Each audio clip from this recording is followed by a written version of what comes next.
Bonjour à toutes et à tous, je profite de ce tout dernier rayon du soleil pour vous faire un peu le point sur ce que j'ai comme information concernant le coronavirus, le grand sujet du moment. Je sais que ça peut être redondant avec d'autres vidéos que vous avez pu voir, mais je voulais aussi vous donner mon point de vue sur la question. Alors, plusieurs choses à vous dire. Déjà, par rapport aux écrits qui existent, qui ont anticipé ce virus, il s'agit de The Eyes of Darkness, donc en français Les Yeux des Ténèbres, qui est paru en 1981 et qui parle d'un virus qui aurait commencé à Wuhan. Quelle coïncidence! C'est intéressant de savoir que dans la première édition, donc 1981, on parlait de Gorky en Russie et qu'en 2008, il y a une deuxième édition qui a mentionné le Wuhan 400 en parlant du virus. Et ensuite, on a un autre livre qui s'appelle Le rapport de la CIA qui date de 2005 et qui parle également d'une épidémie mondiale. Et cette fois, ils sont plus précis sur le nom du virus. Ils parlent bien du corona associé au SRAS. Ce qui me permet de faire la transition vers le brevet que vous avez tous, à mon avis, vu circuler sur les réseaux hier et qui a été vivement décrié par les médias mainstream, évidemment, aujourd'hui, qui parlait donc d'un brevet européen que j'ai sous les yeux, donc le EP 169 48 29 B1 qui serait associé au SRAS et qui date de 2004, enfin 2003 et puis dépôt de brevet en 2004. Alors est-ce une coïncidence? Je ne sais pas, en tout cas on a beaucoup de faisceaux de témoignages que cette pandémie ait été anticipée, d'autant plus que l'année dernière en octobre 2019, donc il y a 5 mois, au World Economic Forum, le sujet a été amené par Bill et Melinda Gates, et oui, comme par hasard, sur une répétition face à une pandémie mondiale. Donc ceux qui veulent en déduire, ceux qui veulent le feront. On a également un article que j'ai regardé, que j'ai trouvé il y a quelques jours, qui disait, donc c'était un article de mars 2019, donc il y a un an, qui disait que l'OMS prévoyait une stratégie de lutte mondiale contre la grippe 2019-2030 avec idéalement une vaccination globale. Donc moi c'est ça que je crains qui nous pend au nez, c'est une vaccination obligatoire avec peut-être introduction de petites puces, histoire de nous surveiller un petit peu plus au cas où on voulait sortir de notre condition de consommateurs et de payeurs, autrement dit d'esclaves des temps modernes. Voilà, ça c'est pour ce qui est des objectifs présumés de cet événement, qui me fait aussi penser au livre La stratégie du choc de Naomi Klein, qui parle d'événements chocs qui permettent ensuite aux dirigeants du moment d'imposer des lois liberticides, comme après la destruction des tours du 11 septembre, qui donc ont donné lieu au Patriot Act aux États-Unis et à cette fameuse guerre contre le terrorisme. D'ailleurs, je pense que le fait que Macron utilise le mot guerre n'est pas totalement anodin. Pour lui, c'est la guerre sanitaire, pour moi, c'est la guerre psychologique et spirituelle. Et effectivement, dans les temps de guerre, ça c'est un truc que vous pouvez aller voir, je vais peut-être vous mettre le lien sous la vidéo, des mesures exceptionnelles en temps de guerre permises dans l'Union européenne, à savoir par exemple la peine de mort, la violation des libertés privées, l'emprisonnement, l'enfermement arbitraire, etc., etc. Je vous mettrai le lien. Que dire? Autre chose intéressant, le docteur Thomas Cowan a fait une vidéo il y a quelques jours aussi que j'ai pu regarder, qui parle de la 5G. Quel est le lien, me direz-vous? Eh bien, il se trouve que chaque fois qu'on a une évolution technologique moderne qui bouleverse un petit peu le fonctionnement du corps, de la vie, du vivant habituel, on a en réaction des maladies qui apparaissent et des épidémies justement qu'on attribue à des virus et qui sont peut-être pas tant que ça dues à des virus, mais plutôt à des pollutions technologiques, des pollutions électromagnétiques dans le cas qui nous concerne.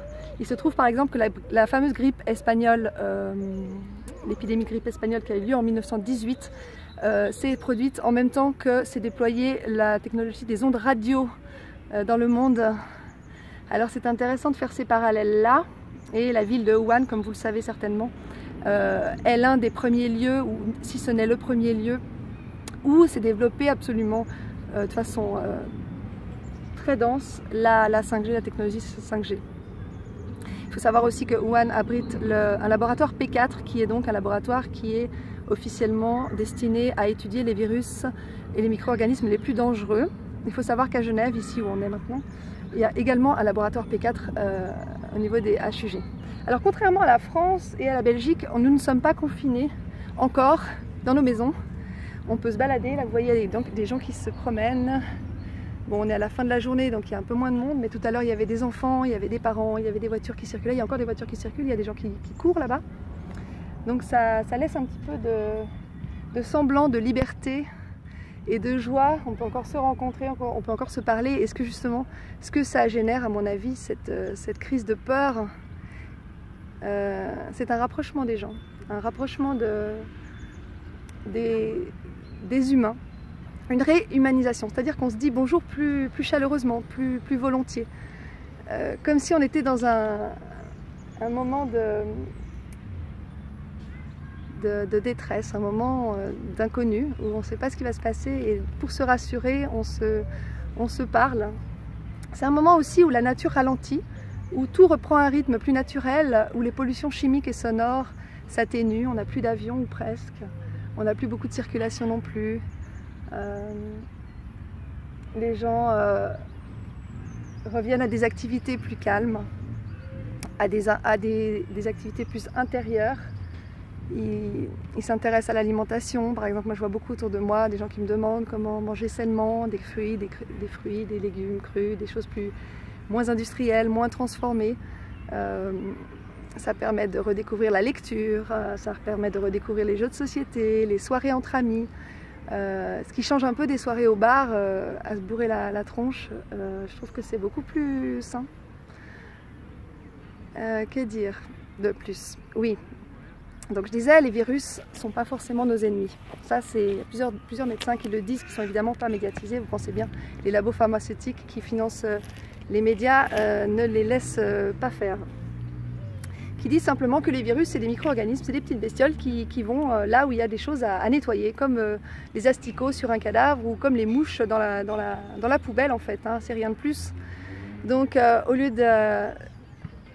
Disons que la science officielle nous a appris à dire que les virus sont la cause des maladies, sont la cause de nos malheurs, sont la cause des morts qu'on peut observer, mais en fait simplement ils sont là au moment où le corps fait sa crise de nettoyage.